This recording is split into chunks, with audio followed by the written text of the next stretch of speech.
So, what we have done is we have leveled the characters up to level 20, promoted them, and leveled them to 20 again. Very hard things to do. Characters who could not be promoted were given 40 levels. Yes, you heard correctly. 40 levels of promotion. Now, there's a lot of variables into how I'm going to do all this. I mentioned some of it when we were talking about the under-promoted characters, when we were just doing speculation. We've put some of the specialty characters in separate categories, as well as put them in their own category, based on their functionality and how we're going to compare them. So what I make sure to do is have every character equipped with the same weapon where weapons are applicable. And we're going to do like a point system. So for each stat, they win over another character. I leveled Domingo to 40. I leveled two other characters to 42.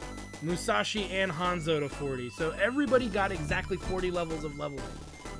And they did get XP, they did get stat bonuses during that time of leveling of them all to 40. So that part of the experiment was pretty good. They were still getting stat bonuses. Domingo actually was pretty easy to level to 40. It was Hanzo that was a pain in the ass. So that's the idea. So every character has 40 levels of leveling, and we're going to figure out who's statistically the best character, and if any of my predictions were correct. So I figure we'll start with our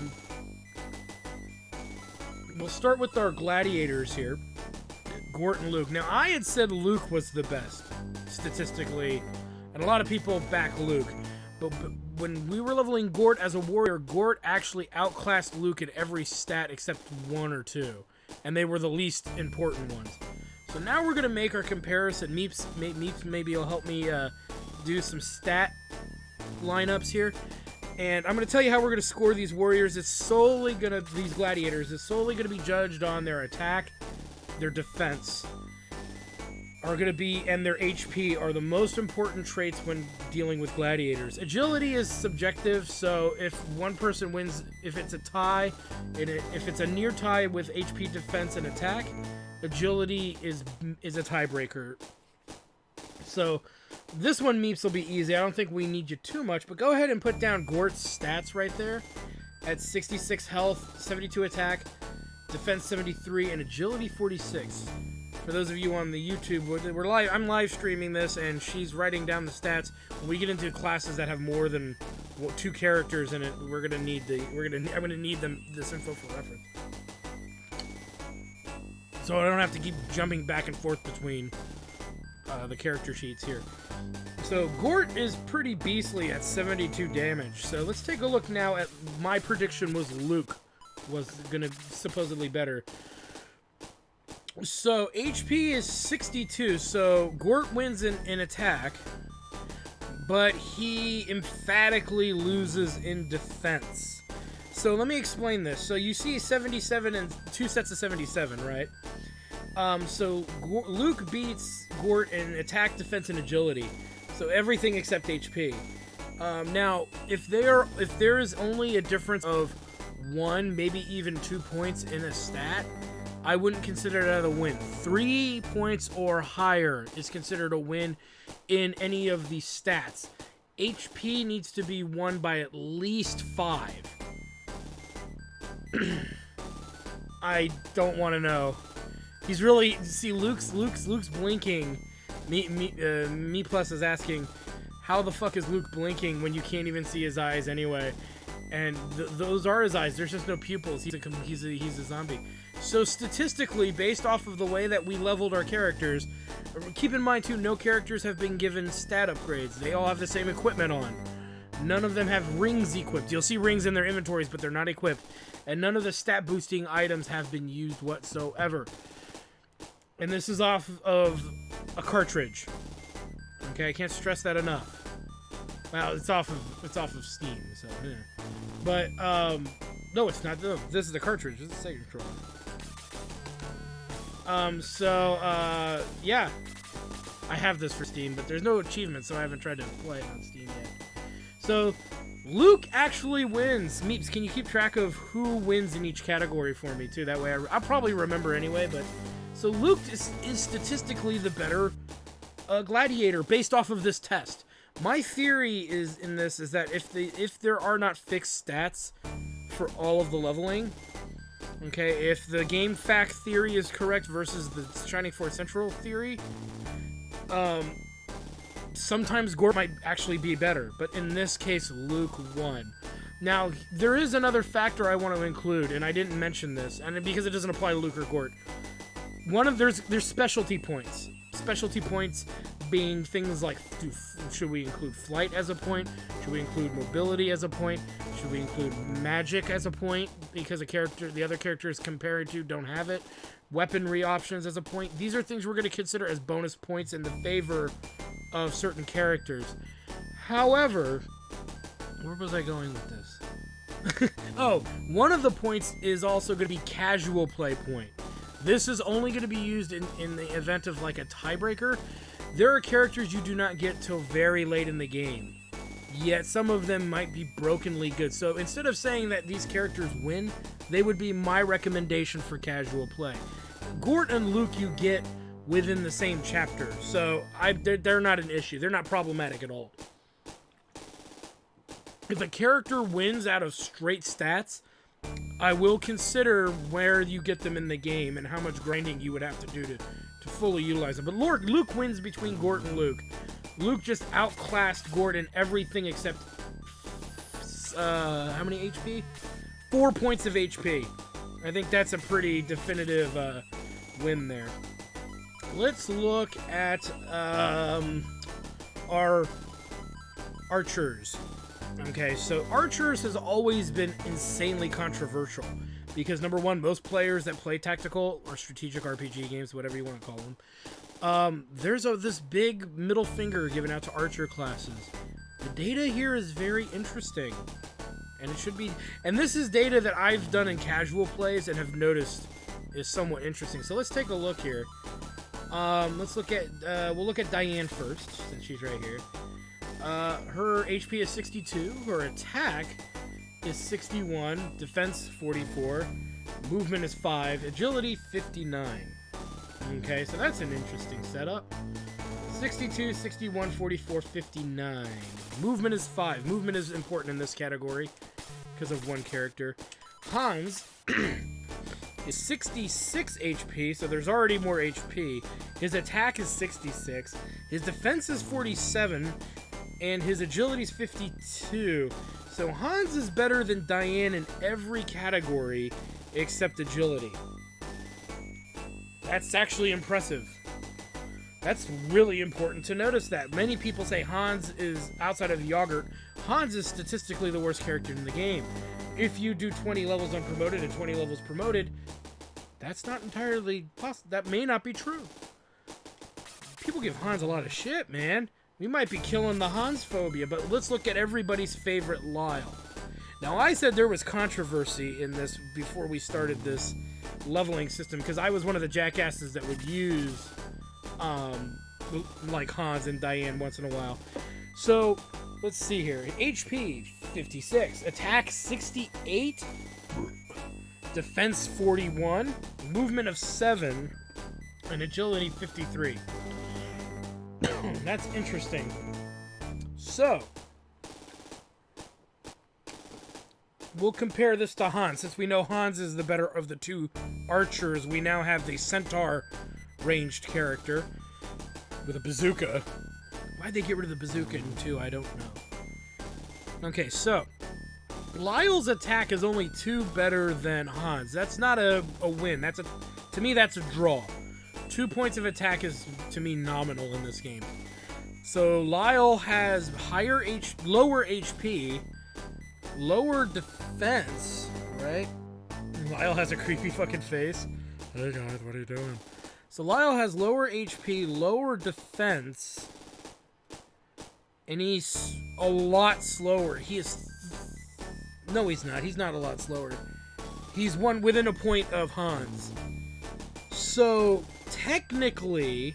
Now, here's the thing that people like about Lyle, and this is true, and this should not be ignored. Lyle's movement is 7. So, Lyle wins in movement. Hans wins in defense. They pretty much are negligible in attack, and they're negligible in agility. Han's HP is higher by 10 points than Lyle. So survivability of Hans is better than Lyle. Their attack is the same. So really, it's almost a tie between the two characters, arguably, because Lyle beats Hans in movement only, right? And he ties him in everything else. He's within 1 point or 2, either beating Hans or losing to Hans in the other stats. So this is weird. I have to say, if you're just looking at numbers, if we're just comparing Hans and Lyle to each other, because Diane is the weakest link statistically in this test. Like I said, if we do other tests of this, it would be interesting to see if we get the exact same stats. Technically, Hans is better. Hans has better overall survivability while producing the same amount of damage. The difference between these characters, however, is that Lyle has better movement. That's it. And he, their agility, their turns come up around the same time. They do about the same amount of damage. But Hans has more HP and he has higher defense. His defense is higher by 6 and his HP is higher by 10. Statistically, it would seem to me that Hans is the best. Strategically, Lyle could be better for you. So this is one of those ones where I would say the stats say that Hans wins. Strategically, Lyle could be better because of his movement advantage. That I'm going to leave up to you guys to figure out at home. You guys could fight over that, but I think that's a preference issue. Do I prefer movement and a squishier character, or do I prefer less movement and a ranged archer who can take more hit, who can handle damage a little better? It's subjective. It's up to you. Remember too, Lyle's movement as a centaur is restricted by complex terrain, okay, by rough terrain. So whereas Hans, I don't believe is affected as much. I believe centaurs are penalized more for rough terrain than all other races. So it's something to think about. I'm giving it to Hans for the stats, but Lyle definitely gets. This is probably one of the closest matchups. Direct matchups, and then everything else is going to be a little bit easier to figure out, I think. So that's our archers. So I'm going with Hans. If I were playing, my party doesn't run and gun quickly out into the battlefield. I'm not like sending dudes as fast as humanly possible on the field. I'm more of a take my time. I'm more of a take my time kind of tactical person, unless there's a reason for me to go fast. So surprisingly, everybody's most hated character actually is statistically just not them. Alright, let us do, I'm gonna do Amon, Valkyrie, and Kokichi together. This makes more sense. Hans wins! Hans wins! I'm gonna throw Kokichi in with with Amon and Valkyrie. I originally had Kokichi with the Knights, but it didn't really fit right.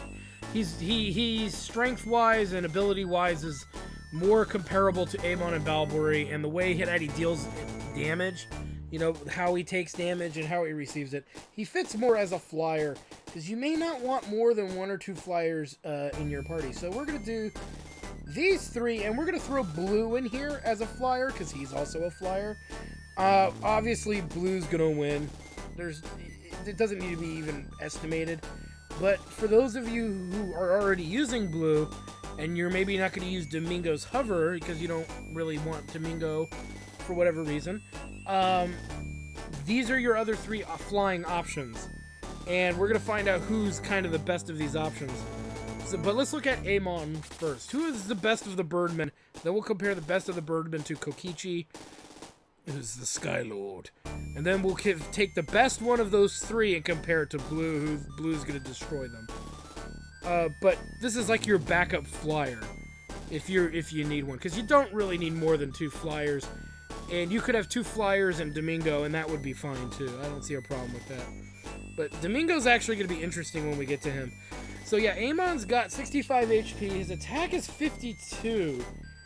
That's not very good when your archers hit harder than your birdmen, one of your birdmen, and their health is actually around the same as Han's almost.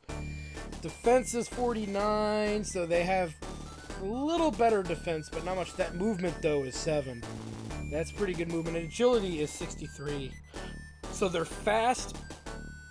They don't hit very hard. They don't take hits very well, but they're fast and they move pretty great distances. So this is going to be a common feature of the Birdmen. So let's compare Amon to Miss Lord Balbre.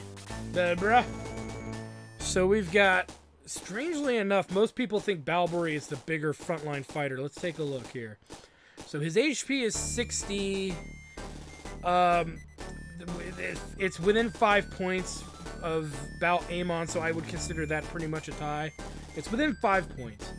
Attack is 53, so again, that's comparable to Valkyrie. Defense 47 versus 49, again, comparable. So everything's kind of within the margin of error, except agility. Agility is 59 to 63. That's the only maybe if you really want to throw HP in there. Amon outperforms Valkyrie in agility and HP, and everything else is negligible. It's within 1 point of each other. So as far as I'm concerned, Amon is the best Birdman in this test. And strategically is irrelevant. This is nothing. This whole category strategically is kind of irrelevant, except in the case of Kokichi. Let's take a look. Now, Kokichi's HP is 62. So that puts him in the middle of the HP spectrum between Valkyrie and Amon. His attack is 54, so his attack is the best of the 3 of them.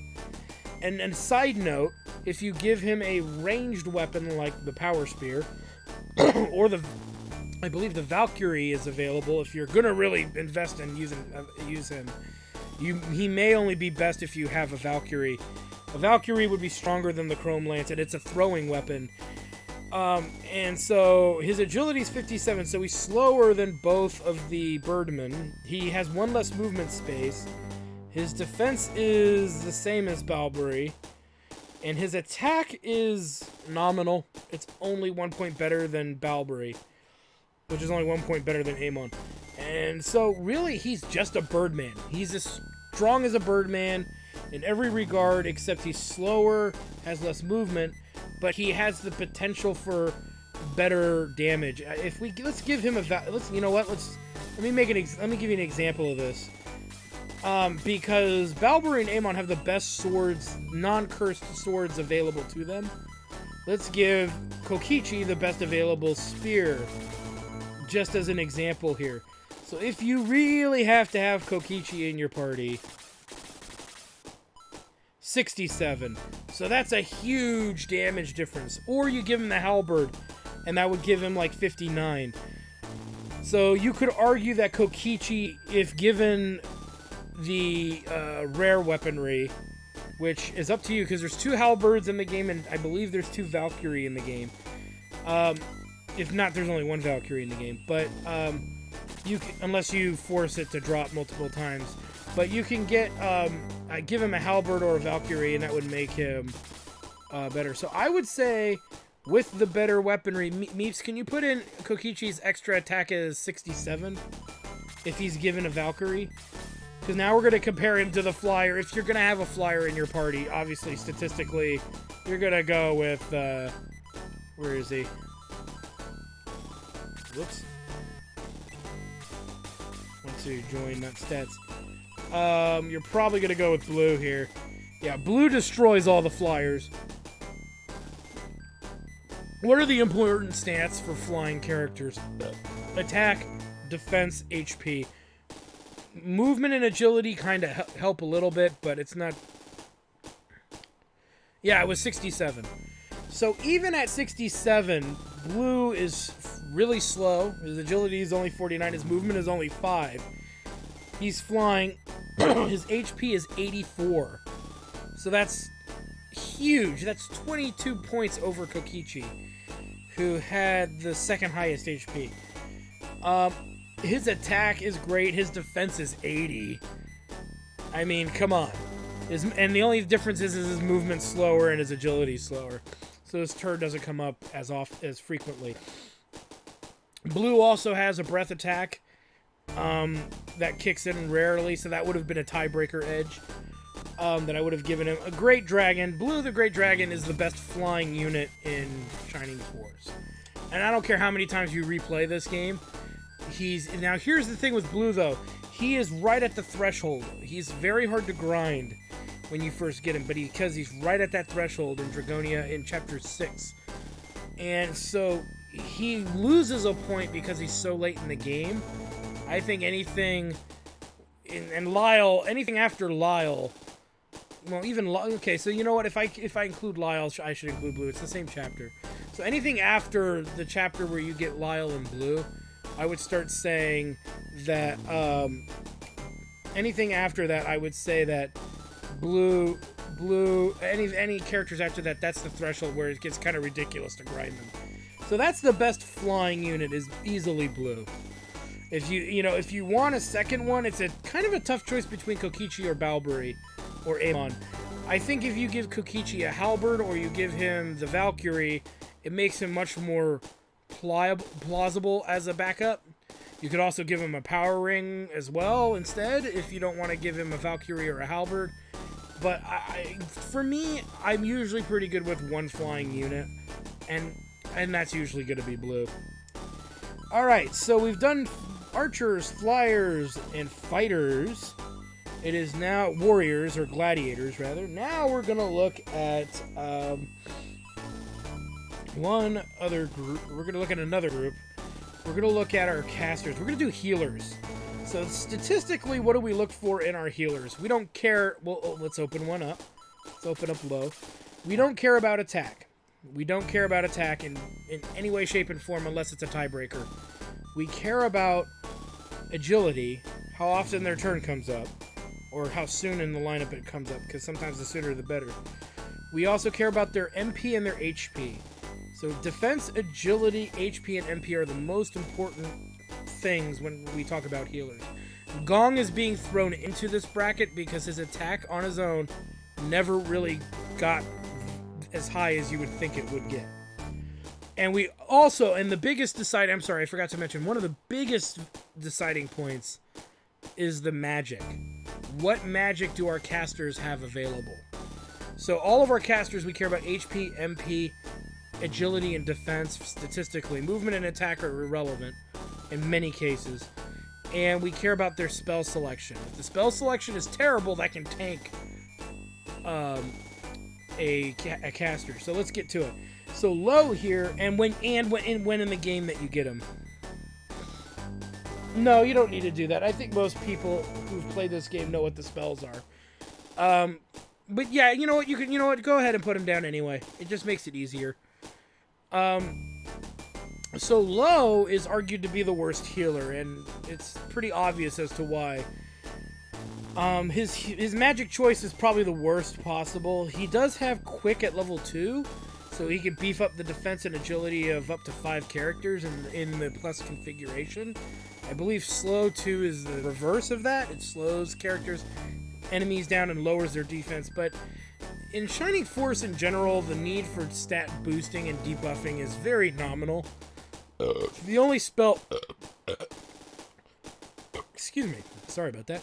The only spells that buff that really does matter is strength, and that's something that low can't do anyway. Alright, let's take a look at his... We'll do Gong next, because I want to save the bigger guys, the bigger comparisons for later. So Gong here... Why, thanks, Meeps. They were sick burps. So let's take a look at Gong. 68-48 for HP and MP. Ooh, Meeps, we need MP as well for as a stat. Gong and Low have almost the same HP. I forgot what Low's MP was already. This is why it helps having her write it down for me.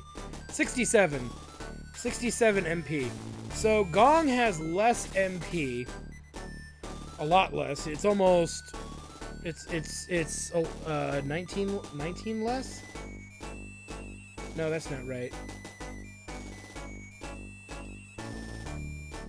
10 would be 58. Yeah, no, it would be 19 less, yeah. So that's a lot of healing right there. That's almost 2 heal level 3s right there. Attack and defense. Actually, Low's defense is 42, Gong's is 47. They're weak enough that when they get hit, it sucks.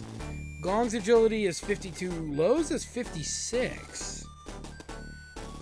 Defense is 47 versus... Oh, we already did that. And attack is negligible, but attack is very much higher. It's 8 points higher than Low. So that's interesting. Most people like to think that Gong's attack is a runaway train, and he gets up into the 60s and 70s. In this instance, that is not true. Now, maybe in other playthroughs, people get those stat updates, but in this playthrough, that did not happen. So Low and Gong, the useful spells are heal. Gong gets Aura. Now, I need to explain Aura for those of you who have not played this game. Aura is a spell in which it casts a level 1 heal in a plus configuration. So it can heal up to 5 characters with a level 1 heal. And heal level 1. Heal level 2 is just heal level 1 with range. Heal level 3 is a stronger healing spell. And then heal level 4 is a short range, full HP heal, pretty much. So the Aura level 1 is just a multi-character healing spell in a plus shape. Yep. So Gong and Low actually have a lot more in common than you'd think. But I still think Gong has, if you only have Low and Gong to choose from, which you get 3 of the 4 healers in the first chapter. So that's kind of a big deal. Let's look at Chris, or let's look at Taurus. Taurus a fan favorite. Let's take a look at Taurus here. Hey, it's Joltree. Should we give hey Joltree, I've got some info for you. So far Luke beat Gort significantly in stats. Hans actually beat out Diane and Lyle by a technicality. Not a technicality, but just if you just add up the stats and you add up the functionality, he barely beat out Lyle. Surprisingly, Lyle only beat him in movement, but Hans beat him in almost every other stat. It was interesting. Maybe we'll go back at that later, but we're on healers right now. So, Taurus. Ooh, look at Taurus, huh? Look at all that MP. 72 MP. HP 61, so already... Oh yeah, that is a problem, but it's easily overcome. He was actually not that hard to low. He was as hard as the other archers, really. But anyway, MP 72, HP 61 for Taurus. That means so. Gong had 68, so that's a bigger HP. Low had 66. The attack is negligible. Defense 48. So that makes his defense comparable to... where's Gong here? It's actually 1 point better than Gong. And it's actually 6 points better than Low. His agility is 51, so he's so far the slowest. We haven't looked at Chris yet. Now, here's my beef with Taurus. Taurus is a great healer. Look at that. Level 4 aura. That heals every character, I think, to full health. It's pretty much a shower of cure, and it only costs 18 MP to use. So he... Oh, I do have the ring equipped. My bad. Good call. Hold on. That's not fair. Good find. I thought I unequipped everybody's rings. I guess I missed one person. My bad. That puts him at 42 defense. Okay, that puts him at the same as Low. Oops. That puts him at the exact same defense as Low. Okay, sorry about that. Let's go back. No, because I know what those are. Oops, shoot. So Taurus here is interesting. Like I said, he can achieve level 4 aura. It takes quite some time to get there. Okay, so that's just its own issue. He gets detox, which is meh. He gets shield. Shield's a point in his favor. And aura, even aura at level 1 is a favor, but... No, I know the other characters' rings weren't equipped. I made sure of that. But we could double check if we really need to at the end. Anyway, here's my beef with Taurus. Is in 40 total levels of leveling, he never got heal anything higher than heal 2. Now, tactically, to me, I found that annoying. I had to rely on very expensive aura spells. Is that a deal breaker for Taurus? Not quite, but I got another one for you. That might be a deal breaker. You get Taurus very, very late in the game, and he's only at level 24. So, you get him really late in the game. I would say that Taurus is a good backup healer in case you didn't get Gong, or Gong is just not working out for you. Oh, meeps. And so, it's something to consider. If you're just playing a casual game and you don't want to do any level grinding, Taurus is not a viable option. If you don't mind grinding Taurus, he's definitely a great backup healer. If not, you might get the impression he's your primary because he can heal so many characters at once. So it's a little of both, I'd say. So that is Taurus. Let's look at Chris, who was my pick. My predicted pick. Alright, so let's take a look. 60 and 66 on HP and magic. So within a point HP-wise of Taurus. So Taurus does beat out Gong and Low statistically and performance-wise. However, he takes a heavy hit for coming really late in the game, under-promoted and under-leveled compared to what your party should be at. Even in a casual game, your party's further along than when you get Taurus. In most cases. I would say in most cases. I think Jodtree would agree with that. Someone who's watching who is a pro Shining Force player who's very curious. So we have 60 HP on Chris versus what on Taurus here? 1 HP. She has less MP by about 6. 6 MP is barely negligible. That's subjective. She's got defense of 45, an attack of 57, which I don't care about the attack. Excuse me.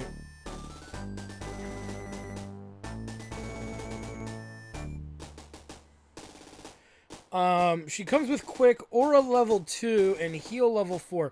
So here's the thing is, she's more of the jack of all trades when it comes to healers. Taurus can heal more points of health per cast. That is a given. Okay? He would be casting less frequently over the fact that it would be the cost. Cantal, that's the name of the race then, yeah. Oh no, it was in the back of my head. I just call them the deer people. So here's my thing with Chris. For me personally, I think Chris is an overall better healer than Taurus in the sense that I have more directed healing. See, she can still use aura level 2 and heal up to 9, 10, 11, 12, 13 characters at once anyway. If we had 13 characters in at a time. I don't think there are that many in at a time. I think it's 12. I forget. Regardless, it's 12. Regardless, you'll get a pretty good healing out of aura 2. Taurus, here's the thing. You get Chris in Chapter 1. And she's a darn good healer. During our leveling experience, all Chris, Gong, and Low all learned heal level 3 at the same time. Leveling wise. Don't ask me what level it was, I forgot. But to me, Chris beats out Gong and she beats out Low, hands down. If you were to have to take 2 healers into battle, I would almost say Chris and Taurus are your best options. If you don't want to grind Taurus, take Chris and Gong. Because at least Gong can do like at least Gong is closer to Chris. Gong has heal level 4 and has at least aura level 1.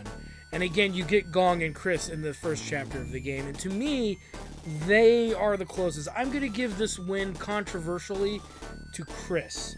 I think she's tactically a better healer. Not healing potential, those are two different things. I think that having the ability to choose to heal a large group of characters and to heal singular targets for a lot less cost in MP could be is an important set of abilities to have. I'm always going to lose this argument with people between Chris and Taurus. I get that. Maybe we'll just say this. Taurus has the best healing potential. But he doesn't have the lifespan in the game to validate him. And I think that's a big deal. Like I said, they come in the chapter after you get blue. So you don't even get Taurus until the second to last chapter of the game. So that's really far into the game to be getting your last healer. And you'd have to grind a Taurus. Why? Because if you've been using Chris, Gong, or Lo this whole time...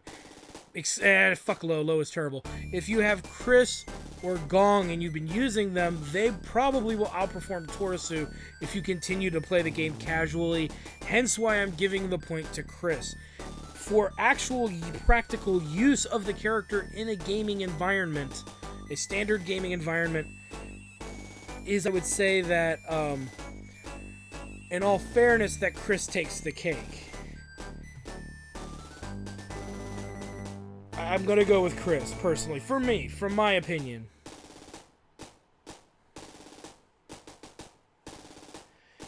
So, yeah, so Jatree's mentioning that characters have to be fighting on many fronts and lots take damage each round to make the most out of it, and it's really rare to be taking very big AoEs. How many enemies have Bolt 2 and 3 and Shining Force 1? That's another point, too, is that the need for Aura over level 2 is kind of redundant, because there's not a lot of enemies in Shining Force 1 with Bolt 2 or 3. You don't see them until the very last chapter. We didn't even Belial's that had Bolt 1, it's still a plus configuration, which can easily be cured by a level 1 aura. So this is the controversial thing. It's like Taurus' almost aura overkill. It can be. I mean, he's great for convenience. I'm going to, in my playthrough, be using Chris and Taurus, but in a casual play, I think Chris takes the cake. I think Taurus is a little overkill in the healing department, and because she can heal singular targets, it and reach further away, by the way, with that healing of single targets, where Taurus can only has heal level 2, I think it makes Chris much more versatile. And I think versatility as a healer might carry a lot of weight. Alright, let's move on. So we did our healers. I'm giving it to Chris. And Taurus, the only reason Taurus is not getting it is because it's so late in the game when you get him. That's really the other big gear I gotta grind with Taurus, is you get him really, really, really late in the game. And in order for Taurus to have enough MP pool for you to be spamming Aura 3 and 4, you would also have to you'd still have to grind the guy. So it's irrelevant, because you're still grinding the crap out of the character in order to have enough MP for you to be spamming Aura over and over again, because Aura costs more than a regular healing spell. So that's my justification. Again, this is my opinion, and I am basing some of these very close ones on how I play the game as well. So, and Jatri is also pointing out, we found 3 showers of cure in the game. So if you need an Aura level 4, you can just pop a shower of cure in those most dire of situations. Probably from running out of MP. Alright, so we've done healers, we've done warriors, we've done flyers, we've done archers. We included Kokichi with the flyers, because he fits more with the flyers. He has more common with the flyers statistically than he does with the knights.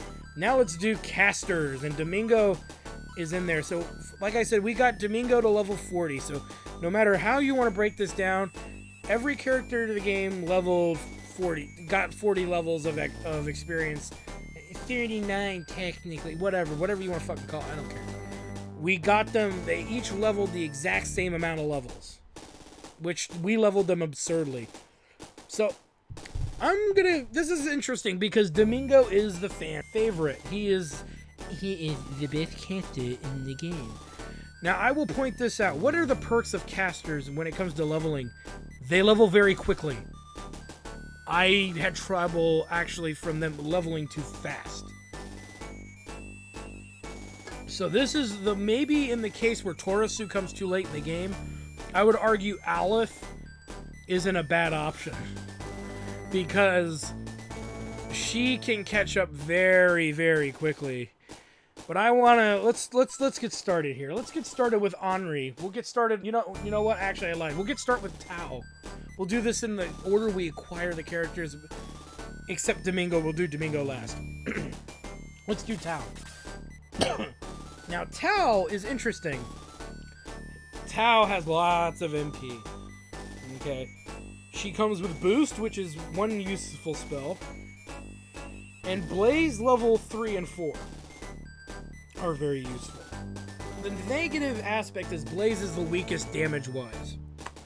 It does the least amount of damage out of all the elemental magics. Sleep and Dispel are negligible. They hardly work. We don't care. Those are just dead spells. You never need to use them. But use him every time, then you're wasting your time casting that spell. You could have already killed the damn thing.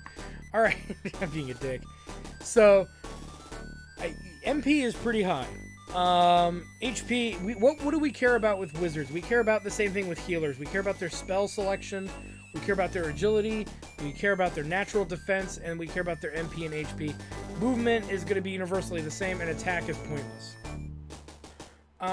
Because you don't use wizards for their melee attack. Same with clerics. Or, vicars and master monks. In Shining Force 1.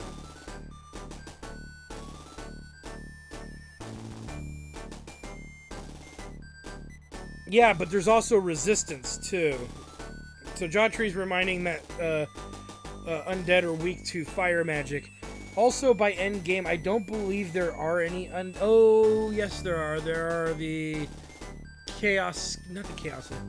The armored skeletons are in the last couple dungeons here. But that's about it. That's about it. Now, Blaze, the hit area of it is very small. It can only reach as far as 2 squares. It can reach 2 squares away at all times. It always attacks in a single target or plus target configuration. Blaze level 4 is a single target uber cast. It's like it hits really hard, but it only hits a single target. So anyway, we've got a nice little layout here. Let's take a look at Henri here, because Henri gets a lot of hate, and I never understood why. But let's take a look at Henri and see if she's worthy of hate. So, okay, let's take a look. So her health is 5 HP less than Tao, so not that much. Her MP is 3 less than Tao, which isn't that much. 43 defense. Her defense is 1 point better. Again, that's negligible. Her agility... Okay, so she's nowhere near as fast as Tao. Tao has got 9 agility points more. Let's look at the magic. So, Henri is kind of the jack of all trades here with her spells. She comes with freeze level. She can get up to freeze level 4, which is freeze is a bit more versatile than Blaze, in my opinion. As magic is always very controversial to people's strategies. Freeze and Bolt to me are much more versatile than Blaze. Freeze does a little bit more damage on non-bonused enemies that don't have resistance or benefits in any way. But it has a greater reach. Freeze level 3 and I believe level 4 can reach up to 3 squares away, so it's an extra square of distance it can reach. At this end, Freeze level 3 I believe is the same cost as Freeze level 4 is the same cost as Blaze level 4, within a couple of points even if I'm off on that. So Freeze does a lot of damage. It does more damage than Blaze level 4. Again, elemental weaknesses and stuff, albeit. She also has some versatility here, because she actually, not from Blaze, but from Bolt 2. Bolt 2, I'm going to argue, gives Henri the edge here. Bolt 1 hits in a plus configuration. Bolt 2 can hit up to 13 enemies at once. Now, that's only if they're clustered like that, mind you. But that is a very large range to do light damage. I'm going to be one of those guys because I think Henri's versatility is great. Now, here is the argument that people would make, and this is a fair argument. You get Henri in Chapter 2, and she is absurdly weak compared to Tao. It takes some effort and some investment into Henri to get her kind of up to speed. So I would say with a little bit of investment, or you just take Tao out in general and just keep using Henri. I think Henri by end game will be a better performer. Her performance in this regard is better. She, I think, got Bolt level 2 at around level 30, somewhere between like 28 and 32. So it would be, if you were casually playing, you might get that Bolt 2 spell by the late near end game levels, which is when you'd want it the most anyway. All right, now we're gonna look at Aleph. Now, I made a comment. Aleph, you get very late in the game. You get very late in the game. And the problem with Aleph is you get her so late in the game is you would think that's a deterrent, but in my experience with mages and wizards, they level outrageously fast if you use them all the time. You can get easily a level. You can gain one level, usually, I would argue, twice a battle if you know how to use wizards well. And that's without them killing anything. That's them weakening things. Because that's really what I find them to be best at. Let's look at Aleph, though. Her attack is her defense is the worst. Her agility is 63, which is better than Henri, but worse than, I believe, Tao. But yeah. Her MP is almost pretty much a tie with Tao. It's only 1 point difference. Now the HP, I believe, is actually the HP isn't that bad. It is the lowest so far, but only by 3 points. But she comes with bolts 1, 2, 3, and 4. Bolts, even in casual play, Bolt is considered to be the penultimate offensive magic spell. If you get Bolt 2, Shining Force fans clap with glee when they get it, because it's so easy to level off of Bolt compared to Freeze and Fire, because it's easier for you to hit more enemies. The more enemies you hit, the more likely you are to get maximum XP. So this is probably one of the only flat-out cases. Okay, I lied. There's 2 cases in late game characters where I would say that Aleph with minimal effort, you could actually make her as your good secondary caster. If you invest, 30 minutes into leveling her up, maybe an hour at the most, she'll be the best mage, and she might be your only caster you have. But we're gonna make one more comparison. And even Bolt 2 or Bolt 4, it's also a single target attack, and it's absolutely devastating. I used it on I'll use it on somebody in later streams, but it makes Freeze 4 and Fire 4 look pretty lackluster. However, in all fairness, did we get another hiccup? We're getting some lag issues. I do apologize. There's something going on with we're getting a little bit of a lag spike here. I consider Bolt, Bolt 2 and 3 make it so easy for wizards to level. And once you get that, it's just the home stretch for a character like Aleph.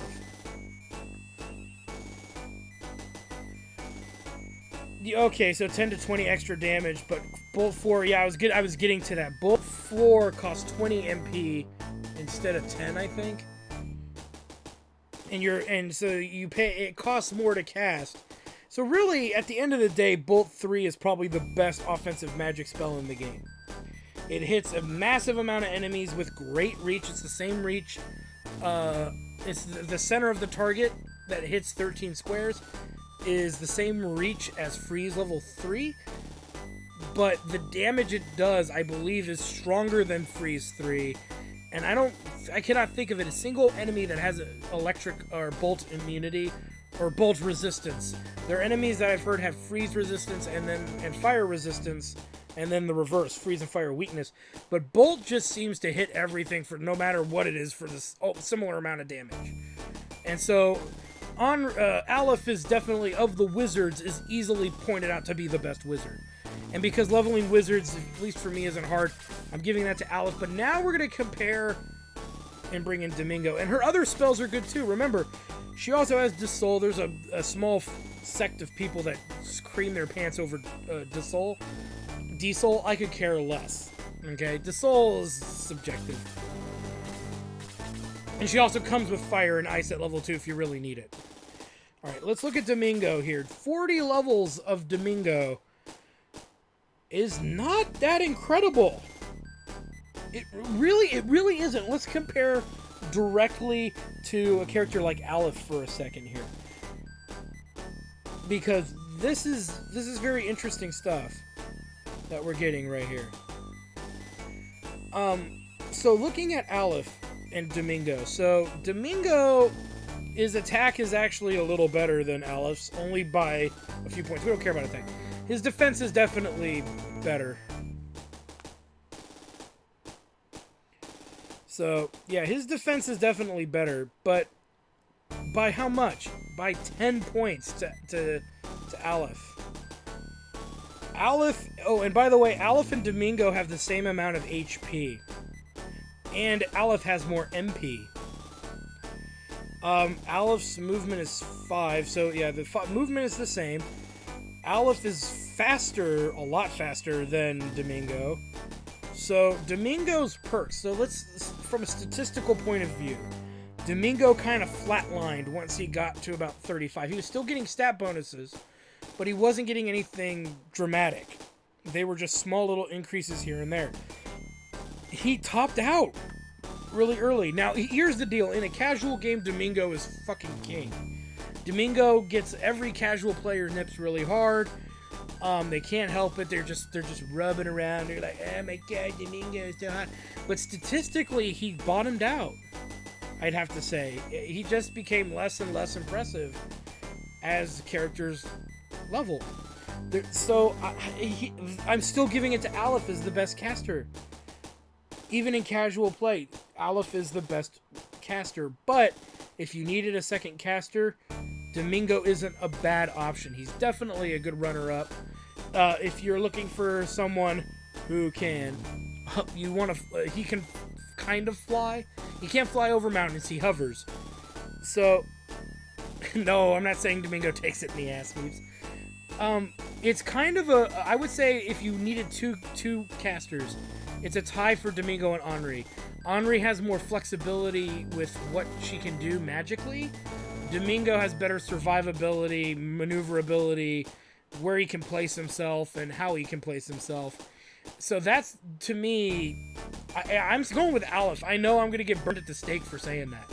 But in this particular experiment, in this specific experiment, Aleph outperforms Domingo. There's no debate on that, I think, based on the kind of spells that are being flung around. I will say this, though. Domingo is a very close runner-up. And as stated by one of the viewers here, Jawtree, Henri is better availability, and so does Aleph. You get them no matter what. If you can miss Domingo. But here's the deal: is strategically Henri and Domingo are kind of tied. For me, I think it's more of a play style issue with those two.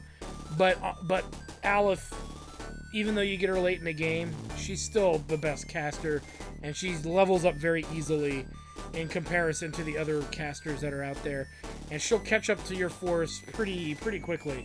Even in a power leveling environment that I did, she was just so easy to level. She leveled at 100 miles an hour, and I'm gonna get shit for it. Your thumbs down. I don't give a shit. I'm sticking with that because it makes sense. But Domingo's a lovely character. Domingo! Who doesn't love Domingo? I mean, the dude's awesome. But Aleph, and you can even see, I've even got Aleph and Henri in my party. I guess Domingo in a non-casual game is overrated. In a casual game, Domingo's probably one of your better ones. And yeah, he'll be back in Shining Force CD, because Domingo and his lover, Amigo, violating tentacle monsters, violating each other. It'll be great. But he tapers off. But like I said, in casual play, 90% of players who pick Domingo up in a casual playthrough will love Domingo. That is not a debate here. That's not a debate. But when we talk about who is the best possible caster, if you can only have one caster, and you could spend no more than 30 minutes, maybe an hour, leveling them up, Aleph's going to outperform all of them just from her spell choices. So we're going with Aleph. You don't like it, you can go fuck yourself. Okay, anyway. Now we're going to get into the last of the class-driven stuff, and then we're going to do specialty classes and take a look at what's in there. What you've all really been waiting for are the Centaurs, and our prediction was Arthur was going to be the best Centaur, but we'll find out if that's true or not. We're going to start with May. We've got a lot of them, Meeps. You ready? Get them fingers ready. Alright. HP, attack, defense, and agility. All their stats except movement, because movement's the same, is going to be important here. And we're going to include Gunst to this as well, by the way. I didn't mention that. Gunst is the specialty character being included with the Knights, as they share the most relevance. So let's take a look. So movement's the same amongst all Centaurs except for Gunst, who's not a Centaur. Okay, so HP is 72, so attack's 59, 54, 7 movement, 61 agility, 72 HP. Alright, now we're going to get into some controversy. We're going into a big fan favorite. Pele here, 65, attack 53, 57, movement 7, and agility 66. So, Pele has more health. That's already... No, he has less health than May. He has less attack than May. He has more defense than May. And he's a little faster than May. So May, in my opinion, outperforms Pele. Everybody splooges over Pele in casual play, and I've never understood why to this day. I've never used him in a casual play. So that's just an observation. I'm not saying that he's terrible. But consistently, he came into the party really good, right? But every level he got after I got him was not as impressive as the knights around him. It's just an observation. Just an observation. But let's compare. So let's say May is still ahead of Pele statistically, which is true. Let's look at Ken. Ken is at 69, so he beats Pele there. Attack is 61, he beats Pele there. His defense is 55. It's within 2 points of defense, so that's kind of a tie. He's a lot slower than Pele, so he hits harder than Pele, a lot harder than Pele, and he has more health. Defense is negligible. Even Ken outperforms Pele, I would say. Pele only beats him in agility and 2 points of defense. That doesn't outweigh the 8 attack and 69 HP versus 65, so 4 HP. Well, HP is, that's not as much as I thought it might. Never mind. But I still think Ken is at least closer to May than Pele is. Okay, everybody's most notorious, Valkyrie and Earnest. How did these guys fare? This is going to be interesting. Holy shit, Valkyrie. He's got 71 health. Oh, it's just a shame he sucks at everything else. Okay, so his attack is 53. It's the same as Pele. His defense is 51. It's by far the lowest. 3 points even over May. So he's actually... I said anything that's over 2 point difference means that it's a win in that character's in the character's favor. So that means he is the lowest in defense so far, lowest in attack, or tied in lowest with attack. His agility is 61, which is the lowest agility. No, it's tied with May for agility, but his HP is 71, so his HP is up there with May, but everything else is just mediocre shit. So yeah, Vankar's fucking terrible. Let's move on to Earnest. He's an interesting one. Or is he? Oh god, he's even worse. Is there actually a worse Centaur than Vankar? I think we found it. HP 50, 65, so that's comparable to Pele in the HP department. Attack is 59. It's better actually than Pele and Valkyrie, I believe. Valkyrie Stankar? Is it Stanker? His agility is 64. I believe that's in the higher range. Puts him up there with Pele. Actually, it's the second highest agility-wise. His defense is abysmal. This is the lowest defense so far, I believe. Valkyrie's 51, so Earnest is 48. That's abysmally low. Yeah, that's insanely low. So this is obviously, I think Earnest is actually worse than Valkyrie. If you were told you could only play as Earnest or Valkyrie, I would pick Valkyrie. Because Valkyrie has better survivability with breath attacks. Breath attacks ignore defense, same with magic attacks. And he has 6 more health. And then Valkyrie hits hard. Does he hit harder? No, Earnest hits harder. Defense. Well, they're both close. I'm still going with Valkyrie. I think Valkyrie is better than Earnest. That's maybe a little biased. Maybe I just want Valkyrie to win because it looks like he's drunk. Earnest and Valkyrie are the worst knights, and that's subjective to which one is worse, I would say. Valkyrie has better magic survivability. Earnest has better standard survivability. Outside of that, you can kind of piece it together further yourself. Did Arthur statistically beat out everyone? Let's find out. Oh, shit. Yes, he did. Oh, shit. Oh, I called it. I called it hard. Let's take a look. HP is 81, which means that it's 9 points higher than the highest other Centaur or Paladin out there. May had the highest HP till now. Beats her by 9 points. He also, we won't even get into the magic yet, but let's keep moving. Attack is 65. I don't think anyone had an attack over 60. No. No, yes, Ken had 61. So he's 4 points higher than the highest attacking Centaur, or Paladin, which is Ken. His defense is really high at 62. He beats out, who has the highest defense here outside of Arthur? And as far as Paladins go, I see 48, 51, 55. Okay, so Pele actually had the highest defense of all the Paladins at 57 until Arthur came along at 62. That's 5 points of defense higher than the highest Centaur in defense. Agility 68. I think he wins in that too. Who has the highest agility? I see Pele at 65. Earnest at 64. Yeah, Arthur has by 3 points of agility. So Arthur blanketly wins. We didn't even include the magic. I didn't even go into looking at the fucking magic. If you have to have one paladin in your party, what are you smoking? What are you drinking? Drop your cock and grab your socks and level up your Arthur. You get him in Chapter 2. You get him in Chapter 2, and he sucks when you get him.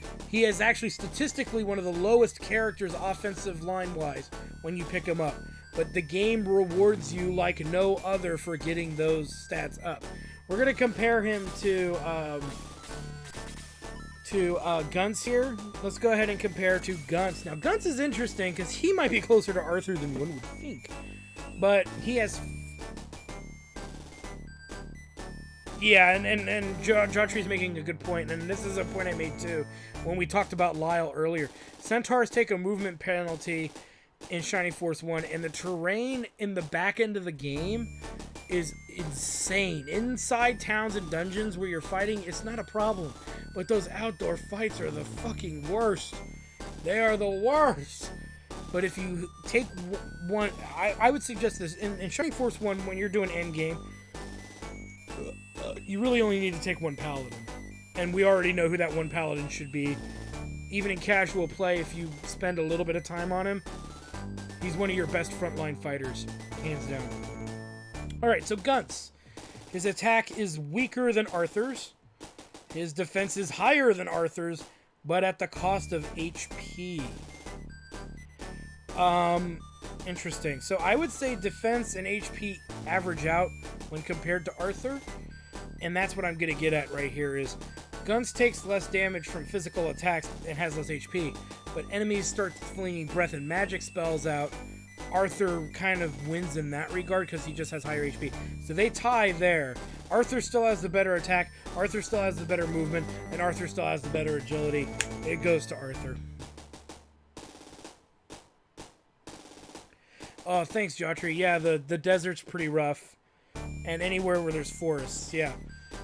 So, Gunts is interesting. He's a very interesting character, but I'm sorry, Arthur. Arthur, you are the king of the paladins, my friend. You are King Arthur of the paladins. So we've established Arthur as the best knight or paladin. Alright, so now we've got our specialty characters, and this is going to be weird. We're going to include Blue in this as well, in this category. We may even include Gunts again, just to see. So let's get started. This category includes Fart Bart, who you don't have a choice with. With Steam Baron Gunts, we've got Blue, Adam, Xylo, Musashi, and Hanzo. And there's some factors to include in here, but let's go and dive right in. Let's look at our main hero. Our main hero, Max. Just write Max, because everybody who plays this game knows him as Max. Max, with the Chaos Breaker, his HP is 77, his MP is 13, Agility is 51, Defense 66, Attack 80. Now, here's the edge I'm giving the hero. Fuck Jogger. Jogger could die in a fire. I'm giving edge to Fart Bart because, not just of his stats and his HP, but because of the Chaos Breaker itself and the Sword of Light that we had earlier. That it would be unfair to just look at him statistically and say that's it. Why? Because, number one, you have to use the hero in the party. He's not excused at all out of battle. Number one. Number two, he's the only character that can equip the Chaos Breaker or the Sword of Light, and they can easily be used as items in battle. These things should not be ignored. They never break. They don't break. To my knowledge, the Chaos Breaker and the Sword of Light cannot break. So you can use it as many times as you want. So what do the swords do? The Sword of Light, when you have it, casts Bolt 2 for free, and the Chaos Breaker casts Freeze level 3 for free. It's Freeze level 3. I double checked. I cast it alongside of Freeze level 3 to see how much damage it would do. So this is a character that gets free magic through the storyline. You have to use him, so you may as well. His attack is 80, defense 66.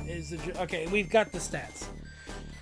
So he's actually a much better character than people like to give him credit for. Especially people who complain that the heroes should always just stay in the back and never get used.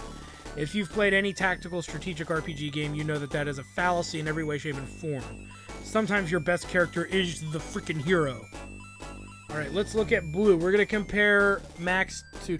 Aggress is subjective. Aggress doesn't count. It's just a spell that lets them flee from battle. I'm not going to include Aggress. That's not a reason that he should beat out other characters. That's more of a spell out of necessity than a spell out of actual benefit to you as the player. I mean, just the fact that he has Aggress should just by then default make him the best. So Blue has 84 HP.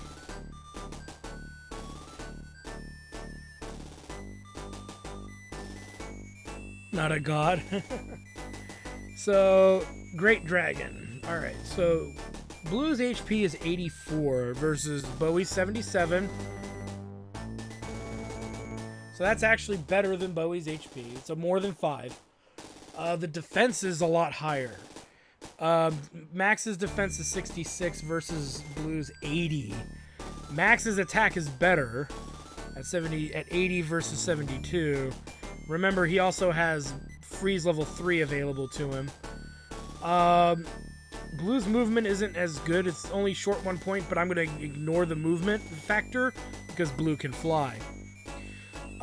His agility is pretty low at 49 to 51. That's still comparable to Max. So, this one's kind of tough. Blue, you get Blue pretty late in the game, though. And he doesn't get Bolt 2 at any point. I'm still going to give the edge to Max.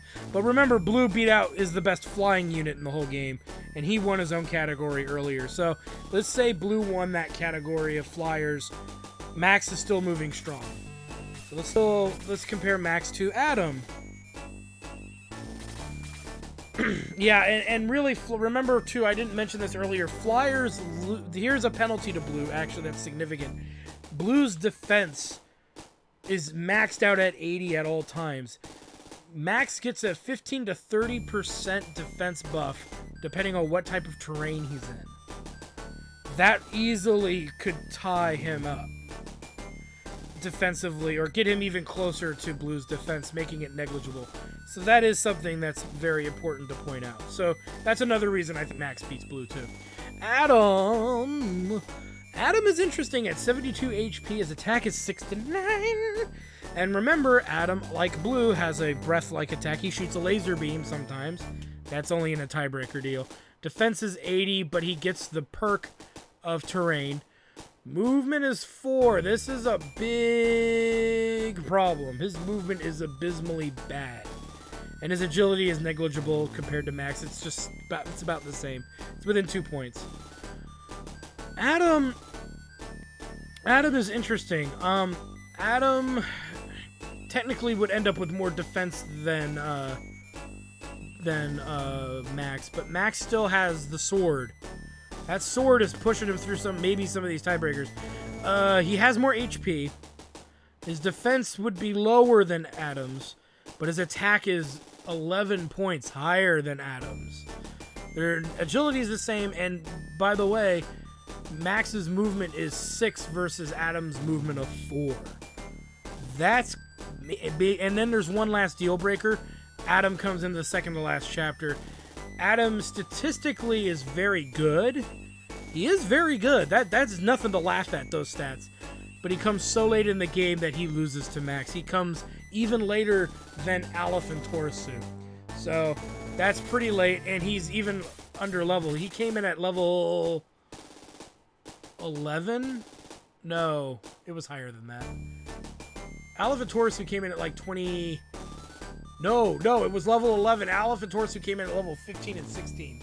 Or 15 and 14. Adam came in at level... No, it was like 9 through 11. It was somewhere in there. It was low. And so that's a big no. That's a big no. It took me a long time to build up Adam. And it was unnecessary. Alright, let's look at Xylo here. This is a popular decision for a lot of people, and we'll find out if it's true or not. HP is 66.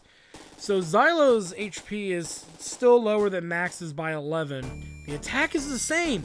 Take note. The attack is the same. Defense is 61. That's comparable to Max, who's at 66. Max is still significantly better. Remember, we said anything within 2 points in the primary stats is considered an edge over. Adam joins at level 10. Thanks, Jawtree. But that's still really low, really late in the game. That's level 10 unpromoted, by the way. Level 10 unpromoted. A frontline fighter. That's insane. He does 1 damage to everything. It was a pain in the ass. We had to power ring him and boost him in order for him to even do like 6 damage to stuff. He's not practical, but if you can put in the effort, it's neat. Now Xylo's movement is 7 and his agility is 58. So Max has less agility. Max has more defense than Xylo, and they have the same attack. Xylo's movement is 7, and more importantly to point out, he is not affected by terrain. I'm going to make the very controversial statement to say that Xylo is, if we compare specialties, Xylo's maybe got some edge over Blue. You also get Xylo very early in the game as well. And thanks, Jawtree. Yeah, he's basically a very cool story character from a casual point of view because you save him in Chapter 3. I believe. Yeah, it was Chapter 3. And he has this ability where he's not affected, his movement is not affected by land terrain. So is he better than our hero? I would say still no. I don't think he's better than a hero. The attack's the same, defense and HP, blah. But that sword... Okay, here's the deal. They're about the same. I'll give you that. Xylo's movement trumps the Chaos Breaker. Why? Because Xylo, tactically, he's easier to move around the battlefield. He can get into more advantageous positions. He can protect and become a wall for casters, where Max would not. Because Max doesn't have that extra movement advantage. So I would say that they're both about the same. I still think Max has a little more edge, but Xylo isn't doing too bad from this setup. Let's now look at the fan favorite Musashi. Okay, so holy mother of Burl.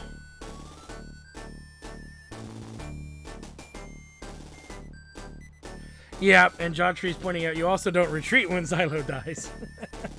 HP on Musashi, 82 HP. His agility is on the slowest we've seen so far, even with Adam at 646. But here's the weird part: his attack is 78. That pretty much ties him with Xylo. That's within, it's 2 points or less. That ties him with Max and Xylo. His defense is 76. So Musashi is the other character I mentioned. I said there were 2 characters you can pick up near endgame that are worth the effort. Aleph was one of them, and Musashi is arguably the other. He is a monster with high HP, his high attack. His defense is massive. He's not as high as Adam's defense. He's only 4 less than Adam, but he hits so much harder than Adam. He has more HP, I think, than Adam. Yeah, he has 8 HP more than Adam. You don't have to... He doesn't have as much hard time leveling. However, he suffers in the movement category pretty hard with only 5 movement. 5 movement's abysmal. It's not as bad as Guns. It's not as bad as Guns. But I would say that Musashi is tied with attack. He has more HP than Max. Is he actually going to beat Max? His defense is a lot higher than Max. Max is, I think, 66. Max got away from me here on the list here. HP 77 versus 82. Defense 66, so Musashi's defense is a lot higher. But his agility is slower. This is where the specialty characters get kind of weird. I will say this so far. If you were to take only one specialty character, so far I would say it's Musashi. Easily, right at this exact juncture, I would say it's Musashi.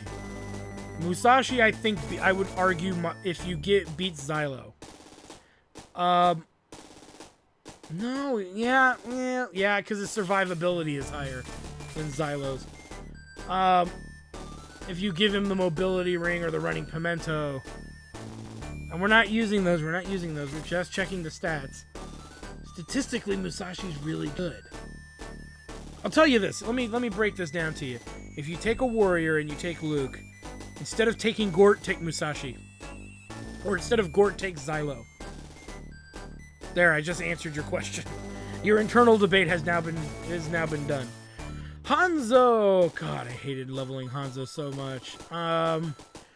Let's look at Hanzo. Hanzo was interesting, and there's something I learned that we'll talk about in a minute. Hanzo's actually the worst in many regards. His magic isn't that great. It's nothing to shake a finger at, but it's nothing that's... Yeah, I would say, like John Trees is adding, because I'd only take one paladin with me into battle, there's going to be room for extra characters. I'm actually going to show you my actual list of characters I'm going with my lineup, because I max leveled these fuckers out. To a degree. Alright, so Hanzo, his HP is 73. It's still higher than... I don't know if it's much higher than anyone else, really. It's less than Max. It's less than Adam by 1 point. It's higher than Xylo, surprisingly. I don't care about MP. His agility's pretty high at 65. He's probably got the best agility, I think, out of all of the specialty characters, even over Max. I believe it was better. What was Max's agility? Was 51. Who was the next closest to Hanzo here? Who was the next closest? 58. 58. Okay, I think is the next closest. Yeah. So 58 is the next closest. So Hanzo is a fast character. He's got great movement. He's 7 freaking movement. It's incredible. His attack is 64, 62. Once in a blue moon, and I don't know if it's the weapon that's doing it or if it's just the character. Once in a blue moon, I've seen it happen twice while leveling him. He instantly kills an enemy regardless of its HP. So that's something that I noticed. The magic doesn't give him an edge. The only thing that in there that's any good is shield. Because it just cancels out magic and breath attacks for like 1 round. And I don't even think that's even entirely accurate. I think it only just cancels it out. Magic attack. I don't know if I haven't tried it with breath attacks yet, so I'd used it, but breath attacks never came, and so I haven't technically tested that. Sleep and Dispel are useless. Disoul works only once in an ant's butt crack of a moon. When an ant moons you, the ability to see its butt crack, that's how often Disoul actually happens. So I would say that he's not the best, and you get him in the last chapter of the game. Guys, you could do without Hanzo. He's not that great. Leveling him to 40 was a pain in the ass. Leveling him to 20 was a pain in the ass. And he comes in, I believe, at level 10 promoted. Level 10 ninja. He's, you know, so I don't think he's that great. He's kind of the most lackluster. He's not terrible. He's better than any paladin. He's better than the other paladins except Arthur. I would say he's better than all of those paladins. And he still has their movement. But I mean, he's better than ever. He's better than the other paladins that aren't Arthur. He's probably better than Gort because of the versatility. He's better than any of the Birdmen and Kokichi. I would say Hanzo's still better if you're willing to level him, but he's so late in the game, it's not worth it. I say no on Hanzo. So who is the best specialty character? Number 1, I still think it's Max. If you actually put the effort in, I still think it's Max. But it's kind of a tie between Xylo and Musashi. And I say it's a tie because of how you would play these characters. Xylo is more tactical. He's much more advantageous through tactics. Musashi is a walking fucking tank. He's a slow walking tank. So let's break down the party here. Let's go over our winners. Meeps, post the winners. And then we'll look at our layout here.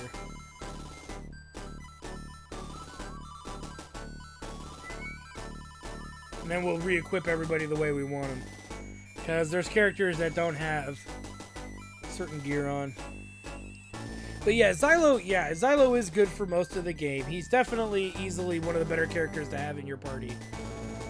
Blue is subjective because he's right at the beginning of the back end of the game. And I personally never had the patience when I was a kid to level Blue. I just kept Xylo. So that's kind of where I give edge to Xylo. But getting Musashi in a casual game, he comes to you as strong as the rest of your party. Your rest of your frontliners, and he sometimes seems to hit a little harder too.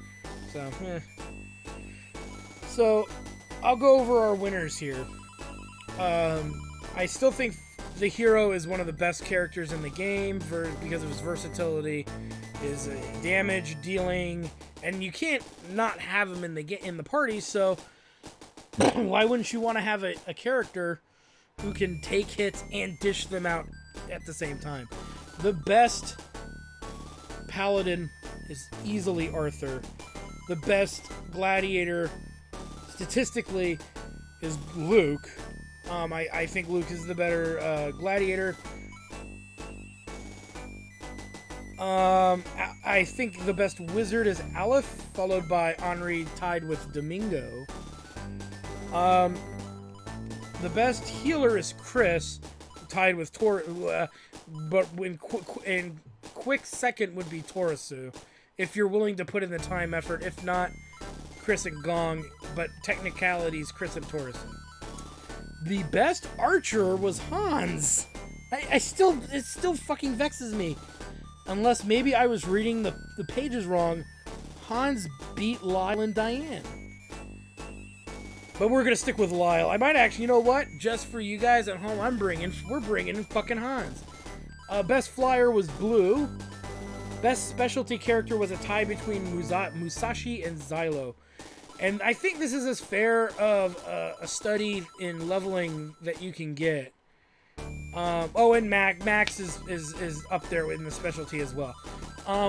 This is as best as you can get, I think, because every character had the exact same amount of levels gained. Remember, because some characters don't promote. So characters unpromoted, level 20, promoted were leveled up to 20, and those who could not be promoted were given 40 levels of leveling. And at the end of the day, those are my winners. And Hans is no Janet, that's for sure. And here's my deal, guys. This is subjective. This is in a like grind situation. In your casual playthroughs, you're going to really get a feel for who you like. And at the end of the day, even with the worst possible characters statistically available to you, you can still beat Shining Force 1 relatively easily if you're good at if you have good tactical presence. Maybe one of these days I will do a low voted worst character run. And yeah, we'll have Joggert in the party. I'll use him. He'll just be my meat shield that dies every time. I'll fucking use him. But we'll pick out the 12 worst characters statistically or just in general. Yeah, I'll fucking use Vankar. I ain't a bitch. Yeah, I think we could have some fun with that. He'll be the bait. That's right, Shot Tree. Go get him bait. If we set up with the naming code, we can name him bait.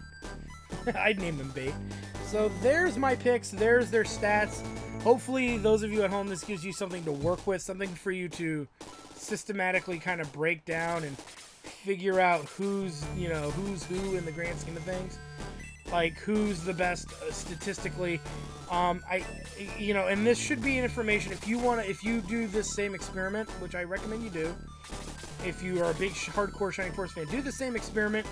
I guarantee pretty much if you get different numbers than me, you might have a different... I would like to see them. Please post those different numbers in video format so we can confirm that you did it. Because, yeah, it was an interesting study. I enjoyed parts of doing it to see these characters.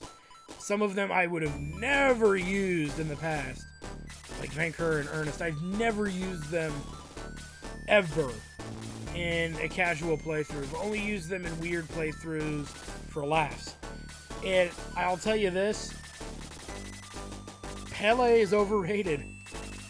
But I think for what it's worth, it was a wonderful little experiment to kind of see what's out there, what these guys' breaking points are. Hopefully you guys enjoyed that study as much as I enjoyed sharing it with you guys. So now we're gonna take everything to endgame. So Pele was he pink? I don't remember him being pink. Or are you saying, oh, his shield must have been pink? That's what I think you were getting at. Because his portrait's like a dark purple. Must be his shield you're talking about. So yeah, that was a workout. Now we'll just beat the game. We'll power through it now too, because we'll just murder